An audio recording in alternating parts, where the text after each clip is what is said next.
ইবাদতের কবুলের মূল সত্য যেই আমলটা, যে কাজটার মধ্যে ইবাদতের মূল কাজ, সেটা হচ্ছে হালাল রিজিক। আল্লাহ আমাকে হারাম দিও না, আমি যেন হালাল রিজিক নিজেও খেতে পারি, আমার পরিবার পরিজনকেও খাওয়াইতে পারি।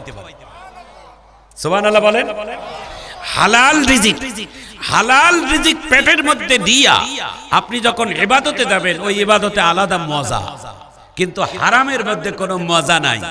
একটু আল্লাহু আকবার বলেন। হারামের মধ্যে কোনো মজা নাই। হারাম জিনিস পেটে ঢুকাবেন না। যে জিনিস পেটে ঢুকবে, এই পেটটা, এই খাবারের পেটটা আর জান্নাতে যাবে না। এই জন্য সিদ্দিক আবু বকর সিদ্দিক রাদিয়াল্লাহু তাআলা আন, তার একটা গোলাম ছিল। আবু বকর সিদ্দিকের গোলামটা প্রতিদিন কাজ কাম করে কিছু হাদিয়া তহফা নিয়ে আসতেন আবু বকর সিদ্দিকের জন্য। আবু বকর সিদ্দিক অনেক দিন ধরে তাকে জিজ্ঞাসা করছে, তুমি আজকে কিভাবে কামাই করছো? বলছে, আমি ভালোভাবে কামাই করছি। জিজ্ঞাসা করে দেখে ভালো, কিন্তু জিজ্ঞাসা করতে করতে করতে করতে হঠাৎ করে একদিন নিয়ে আসছে, কিন্তু ওই দিন আর জিজ্ঞাসা করে নাই, খেয়ে ফেলছে।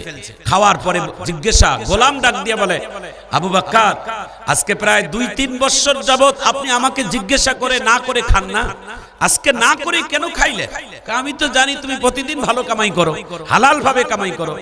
এ গোলাম ডাক দিয়ে বলে, হযরত, আজকে আমার কামাইটা হালাল নয়, হারাম। আবু বকর সিদ্দিকের চোখগুলো লাল হয়ে গেল। আবু বকর সিদ্দিক ডাক দিয়ে বলে, গোলাম রে, কি করলি রে গোলাম? আমি এত কষ্ট করে ইবাদত করি, আর তোমার আজকে হারাম রিজিকটা আমার পেটে ঢুকে গেল। আমার তো এটা হারাম যতক্ষণ বাহির না হবে, ততক্ষণ তো আমার ইবাদত, আমার দোয়া কখনো আল্লাহর কাছে কবুল হবে না। এটা বাহির করার জন্য আবু বকর সিদ্দিক নিজের হাতটা মুখের মধ্যে ঢুকে দিয়েছে। নিজের হাত, আল্লাহু আকবার বল, নিজের হাত ঢুকে দিয়েছে। হাত কি মুখের মধ্যে ঢুকলে মানুষ বাঁচে? ঢুকে দিয়েছে। বাঁচি আর মরি, আমার পেটের ভিতরে হালাল হারামটা থাকলে আমার ইবাদত কবুল হবে না, এই জন্য আমি তাড়াতাড়ি ঢুকাই। আবু বকর সিদ্দিক নিজের হাত ঢুকাই দিয়েছে, চোখগুলো লাল হয়ে গেছে। এমন সময় আল্লাহ রাসূল এসে হাজির, আর আবু বকর সিদ্দিকের হারাম জিনিসটা বমি হয়ে বাহির হইতে দেরি নাই। সুবহানাল্লাহ বলেন। বাহির হয়ে গেছে। আবু বকর সিদ্দিক স্বস্তির নিঃশ্বাস ছেড়ে দিয়েছে।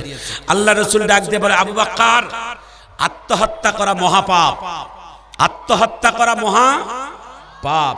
যারা আত্মহত্যা করে মারা যায়, জাহান্নামের নিম্ন শাস্তি কি জানেন? যারা বিষ খেয়ে মারা যায়, গলায় রশি টেকে মারা যায়, মাথায় পিস্তল ঠেকাই মারা যায়, প্রেমিক প্রেমিকার জন্য মারা যায়, স্বামী তার স্ত্রীর জন্য মারা যায়, বন্ধু তার বান্ধবীর